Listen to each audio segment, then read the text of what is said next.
Swayam Prabha. Digital India. Educated India.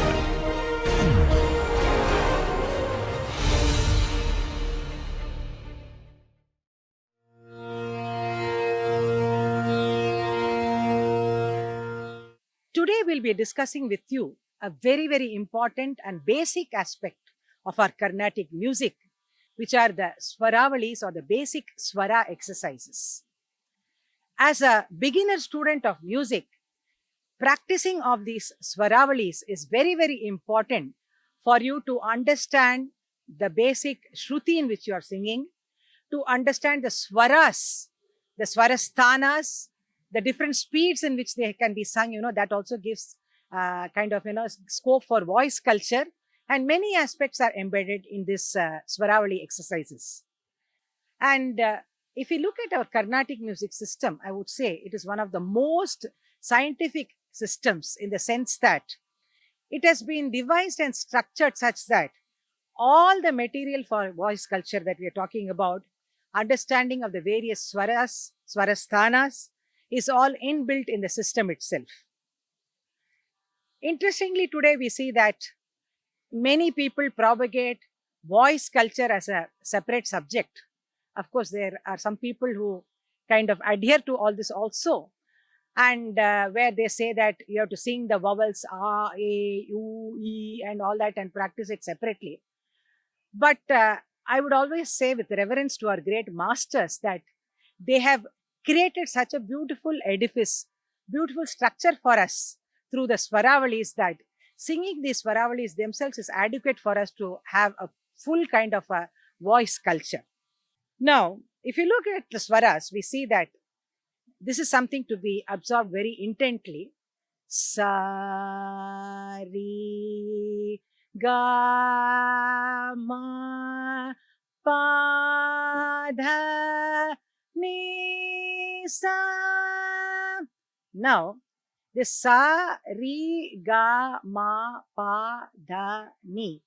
When I'm uttering these swaras, you would see that they come from the different points in my mouth. That sa, ri, ga. When you sing, you will be able to understand that how the different parts of the throat, voice, everything come into play in uttering each of these swaras. Like sa, ri, ga, ma, pa, dha, ni, sa. Now here, ma, pa, ma and pa, for example, both here you touch both the lips and then only the ma sound comes or the pa sound comes. But then the point from which the ma and pa come are also totally different. So it's very, very interesting for us to understand and see how basically first the 7 notes have been coined by our great people to give us this structure of the Sapta Swaras itself first. Now, if you look at the Swaravali exercises, we see that they are designed in such a way that you are able to not only familiarize the swaras, the swarasthanas, but also the pitch and the rhythm and everything is there in this particular Swaravali. I will look at each of the Swaravali separately for you, like the Sarali, the Janta. Then, of course, we have the different sthais, the Mandrasthai Alankaras, then the Tarasthai, then we have the Dhatu Varisais, then we have what is called as the Shuladhi Saptatala Alankaras. Now, each of these Swaravalis serve a different purpose, and here I'll try to explain to you what is the purpose of each of these Swaravalis. Many times teachers just teach these Swaravalis mechanically, and the students also keeps wondering what Sarigama, Sarigama all the time we have been singing for the past 6 months. This kind of an attitude or thought will come to you if you do not understand the importance of these Swaravalis and what each of these Swaravali exercises actually denote. The first is about, like, you start off like sa, ri, ga, ma, pa, dha, ni, sa. Here again, I must make a mention to you that the ragas that we have taken, generally we sing it in Maya Malava Gaula, but later on there are also some difference of opinion on Maya Malagala being slightly a more difficult ragam for a beginner student to understand. And so some of the teachers also teach it in Shankarabharanam, but nevertheless, we see that in almost all the kind of teaching methods that we see that Maya Malagala is the base. Let us look at the Swaravalis. First one, where there is a beautiful arrangement of the notes in the sense that first we sing the entire octave, then we open up swara by swara.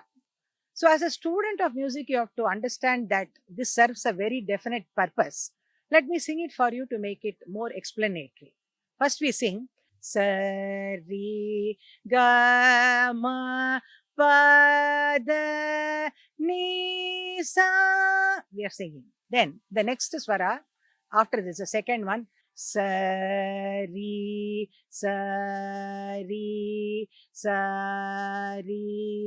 ga ma. So what are we doing here actually? We are focusing on the first note after sa, that is ri, and the idea here is that you should be able to understand the position of this ri. Of course, as a basic student, you may not be even in a position to understand that this is Ri 1 or Shuddha Rishabha, or that it comes in Maya Malavala and all that. But the soundscape understanding is very, very important, and that's where you see how methodically these Sarali verses have been devised.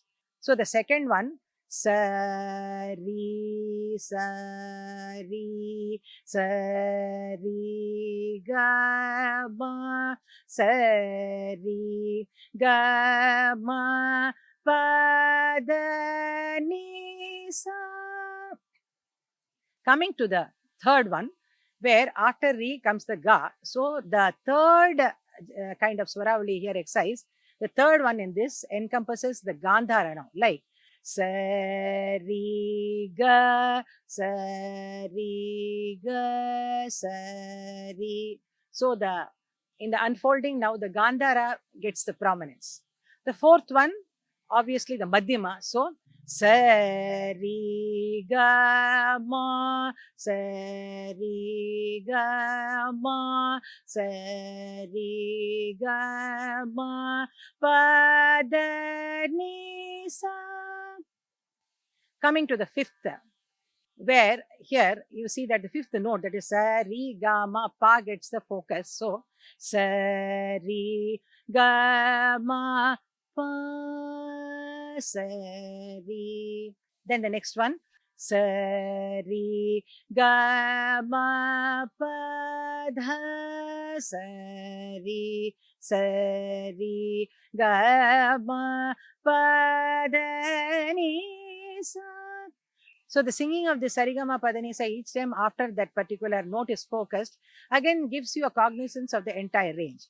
So in the reverse also we see sa ni da pa ma ga. We stop there.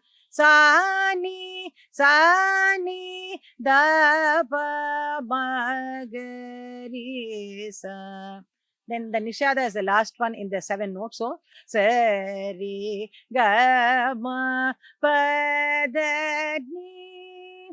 Sa ri ga ma pa da ni sa.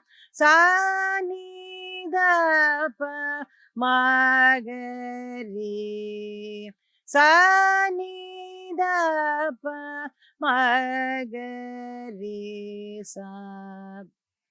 So till here, what you have to also observe is, now suppose I take the 2 examples, sa ri ga ma, and the next one sa ri ga. Here, if you observe minutely, the gamakas which I was talking about earlier comes into play very subtly, I would say. So when you're landing on the ri, it's sa ri, where the ri becomes some kind of a plain note. And now if you take it with the encompassing of the Gandhara, there is a slight Kampita Gamaka, like sa ri ga sa ri ga. You don't sing sa ri ga. We don't sing it that way. Sa ri ga sa ri ga. Now sa ri ga, that ga which was plain, Now, when the ma comes into the fold, sa ri ga ma ga ma. So there is again a gamaka incorporated.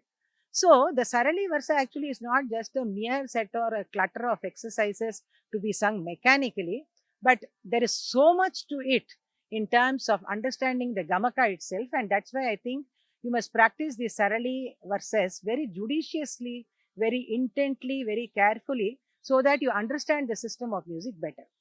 And in the latter part of the same Sarali, you see, Sari ga ma pa ga ma pa pa ga ma pa da ni da pa ma ga ma pa ma ga ma ga ri sa. So after all this, we see that the sa and pa are very important notes in any ragam for that matter, and the stability of the ragam also, like in Mayamalagala, stands on this Adara Shadja, Sa Pa Sa. So these are the pivotal notes. So framing these notes as the main kind of focus, you saw Sa Re Ga Ma Pa Ga Ma Pa Pa, or the next one Sa Ni Da Ni Da Pa Ma Pa Pa. Sa ni da pa pa. So each of the notes sa ni da pa with a carvey or the extension is sung then. Then sa ni da pa pa. The same note sa ni da, which was a carvey, now becomes a janta note. So like this, all these patterns of the first Swaravali actually offer immense possibilities in terms of understanding the swaras and the swarasthanas. Now, at an advanced level, the same Swaravali can be sung in different ragas that you keep learning. As you keep learning music, you will be also learning new ragas. So, for example, suppose the next ragam that you learned is through a Varnam, Shankarabharanam Varnam, where the notes are the Arona. Of course, the teacher will always tell you before you learn a composition. Similarly, for Varnam also, like Sari ga ma pa da ni sa ni da pa ma ga ri sa. Now, these notes, though you may not be understand that this Ri was different from the Maya Malagala, or the kind of dha that is sung in Shankarabharanam is different from that of the Maya Malagala, nevertheless, you are able to understand the soundscape. That it is sa ri ga ma pa da ni sa ni da pa ma ga ri sa. So now you can, as a next step, try out the Sarali Varsa in Shankarabharanam to get a better understanding of the ragam. So these are all things which I would say it's a lifetime journey. The music is a lifetime journey where you have to keep on and on working all the swaras and swarasthanas. In fact, I also remember in this context one of the very great musician saying that the day I have perfected sa, I will give up singing. Let me repeat to you again. It may sound very weird. The day I learn to perfect sa, I will give up singing. Which means that perfecting a note is actually never possible. It's an illusion for even the greatest musician. And where the life journey is all about pursuit of attaining excellence and attaining perfection in these notes. So as a student, you can't say, oh, I've learned the Sarali Versa, I've learned the Janta Versa, and I'm done with it. It never happens like that. So now coming back to Shankarabharanam, the same Sarali Versa, let me sing for you.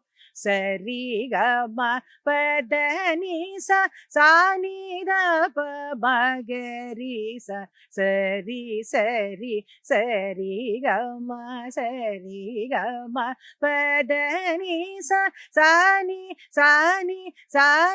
da pa ma ga ri sa, sari ga ma pa da ni sa ni da pa ma ga ri sa. Like this, you can sing the whole of this Sarali Varsai in Shankarabharanam. Then when you learn a Kalyani Varnam, you can sing it in Kalyani. Like that, in different ragams, when you try out, you also understand how the Gamakas operate within each of these ragams. Coming back to again Maya Malagala itself, the next thing about voice culture, which I was mentioning to you, the Sarali itself can give you innumerable ways in which voice culture can be done with this exercise itself. So as I said again in the earlier segment also when I was talking, when I told you The voice culture is not something very separate from our Carnatic music. This may apply to light music, this may apply to Western music. This is my own personal view. In Western music, they make use of all the vowels like A, A, O, all this. They give separate exercises for all these vowels because the system demands it. But in our system, we don't sing a vowel like that without the kind of, help of a swaram or without the help of a consonant. So we don't sing ah like that. We don't keep singing for long, or oh like that. We don't keep singing. So we don't need that kind of voice culture. Our voice culture has to stand, or it has to be along with the swaras that we are learning. So now, if you look at the same swaravali, going back to Mayamalagal again, Sari ga ma pa da ni sa sa ni na pa ma ga ri sa. So now we can sing it in 3 speeds to attain more perfection of notes. So the faster you sing, you understand that you have to be more careful and more conscious about the swaras and the swarasthanas, like sa ri ga ma pa da ni sa sa ni da pa ma ga ri sa sa ri ga ma pa da ni sa sa ni da pa ma ga ri sa sa ri ga ma pa da ni sa sa ni da pa ma ga ri sa. Again, here also a student has to understand that singing fast is not any great accomplishment or feat. The more important thing is singing the notes in perfection, however much speed you are singing.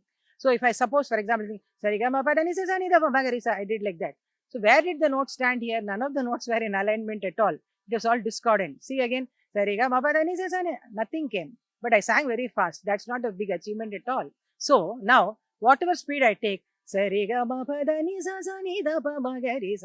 when you look at it keenly, you would have seen that all the notes actually align to each of the swaras. That is very, very important. Now, the next step, what you can do, the same swaras. As I said, the number of exercises you can do are infinite. Now, you can try akaram, ikaram, ukaram. So that gives the flexibility to the voice, what we call as the akara sadhaka, which is very, very important in our music. So again, the akara sadhakam to be done in 3 speeds, like you did the swarams, like sa ri ga ma pa da ni sa sa ni da pa ma ga ri sa sa ri ga ma pa da ni sa sa ni da pa ma ga ri sa sa ri ga ma pa da ni sa sa ni da pa ma ga ri sa sa ri ga ma pa da ni sa sa ni da pa ma ga ri sa. Now singing this in akaram. So singing in slow speed again helps you to develop breath control, to see how much you can sustain the voice. So because sustaining is a very important aspect of our music, especially when you sing raga alapana and other things in later stages, where you have to hold on to a particular note for a long time. So these exercises actually help you very much, like sa re, so ah, ah, ah, ah, ah, ah,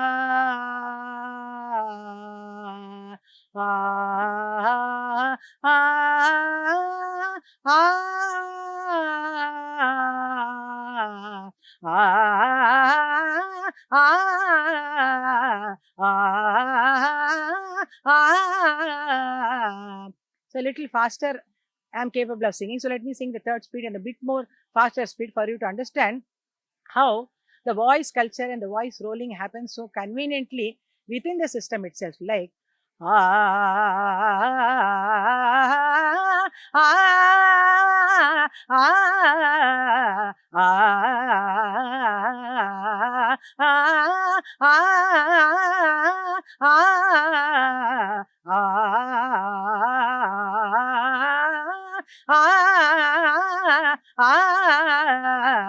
like this, all the exercises. Since you know the exercises, you would have already learnt it. You must practice them like this in all the ways of doing akaram. Now, why again is akaram more important than E, U, A? There is also a logic here. Because of the fact that the akaram is again the most natural of all sounds. Now, for example, when you are exclaiming something, you say, ah, you don't say, ooh, like that.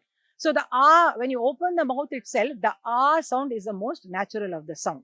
So that way, ah is very, very important in alapana, or even in the compositions. You see that the akaram has got multiple dimensions. Of course, again, if you want to further improve your skills in voice culture, oh, all this you can practice. But we call it akara sadhaka mainly because of the fact that the ah is very, very important. Here also, after some years of research, I would just like to share here with you also about the fact that ah as a sound has got multiple volumes, multiple dimensions of volumes also compared to the other vowels. So, an ah can be like so soft like that. Then it can be louder. It can be louder. Ah, so like that, the can be sung in different volumes also. So that way it has got a very good kind of, dimension, which makes it very unique and distinct. Now coming to these exercises, at a very, very advanced level, what can you do with these exercises? We have the 72 Melakartas, our great composers and all the people who have done the Lakshya and the Lakshana for us. We really need to bow and salute to them because of the way they have coined all this, such that everything is an inbuilt system. And again and again I say this because of my reverence and respect for the way they have really structured all this for us so easily, given it like, giving it in a platter to you, so easily for you to practice. So you don't have to really go and hunt into Western music voice culture or some other voice culture and adopt all that into our system, because again you have to understand that each system is different. So what works for a Western music may not even work for us. And again, it's also about the voice. In our system, we see that each voice has got a different timbre dimension. And again, after we learn music, we have also to see what works for us. That is very, very important. Here, I would like to definitely make a mention of the fact that not every voice that has been seen in our Carnatic music of the legends could be called a great voice in terms of a voice culture, in terms of saying that it's a very sweet voice, it's a very melodious voice. Actually speaking, in Carnatic music, we don't need that kind of a sweet or melodic voice as we see in a light music system. Here, the content is also as much or more important, I would say, than the voice. And the voice becomes some kind of a facilitator to actually express our thoughts and ideas, which are so profound, so immense, and so intellectual. So many thoughts, musical thoughts are expressed through the voice. So again, we see that every musician, the great legends, the musicians, they worked on their voice, the strength and weakness of the voice, they worked on that and seen what works for them, and based on that only they've tailored their music. So sometimes also interestingly, I would like to share here the fact that for a musician, for example, every day is not sunshine. So there may be days when he may not be too well. There may be days when the voice may not cooperate. So an intelligent musician, I've seen this practically on stage in my years of experience, how though a particular musician may have learned thousands of compositions, suppose his voice has got a problem that day and he is not able to sing in the higher octave that day, what he would do is that he will choose ideally songs in the Madhyasthai and Mandrasthai, lower octave and the middle octave, songs which really operate around that and intelligently frame the concert. This I've seen in my own practical experience, where they will not adopt or they will not attempt to sing in the Tarasthai, immaterial of the fact that that day the voice is not going to cooperate. They know that the voice is not going to be able to traverse the Tarasthai. They will not try to go into that domain and prove their failure there. Rather, intelligently, they will use these swaras, the swarasthanas, be it the alapana, the swaram, or the compositions chosen. Whatever it is, what they will do is, ideally, they will choose the kind of things that work for them. And that way, they'll make the concert a success. For a common Rasika who sits through a concert, these kind of internal things which are happening they'll not be aware of all this. For them, the concert would have been a successful thing. But an intent Rasika and an informed kind of a musician, if he sits there, he will definitely admire that musician for the intelligent way in which he sails through the concert without showing his difficulties that day. So these are also the hallmarks of a great musician, I would say, in terms of understanding the swaras, the swarasthanas, his own limitations that day, and working on the system itself. Coming back to the 72 Melagarthas that I was telling you, practicing these Swaravalis in the 72 Melagarthas, it's itself one lifetime is not enough, I would say, because of the fact that there is so much to it. Now, at an advanced level, if you look at the first Melagartha, Kanakangi, which takes all the Shuddha varieties, this is slightly difficult to sing. Of course, before that, as I said, after this, you may have learned Shankarabharanam, you may learn Kalyani, Panturali. These are all some of the Sampurna ragas that I'm talking about. So, in these Karaira Priya, these are the ragams which commonly the teacher would teach you. Todi, for example. So, these are all Sampurna ragas in which you can practice. Todi, for example, Sa re ga ma pa da ni sa ni da pa ma ga re sa. Here, if you sing it as a plain scale, Todi will not come. It will be a lifeless skeleton. Sa re ga ma. If you're going to sing like that, it will not become Todi. So, the gamakas also have to be incorporated, and that way you can use the swaras, the first swaravali exercises to do that. Coming back to Kanakangi, sa re ga ma pa da ni sa ni da pa ma ga re sa. Now, if I tell you this, it's very difficult for you to understand in terms of Kanakangi, but now if I tell you the varieties and you practice it as Swaravalis, it's very easy for you to understand, like sa re ga ma pa da ni sa ni da pa ma ga re sa. So now, if you were to practice all these Swaravalis in the 72 Melagarthas, in the first speed, second speed, third speed, then in the Akarams, imagine how much of control you will be able to get over the swaras and swarasthanas. So once again, I reiterate the fact that our great masters have given us a treasure through all these swara exercises. And the more we explore, the more we understand their relevance and importance.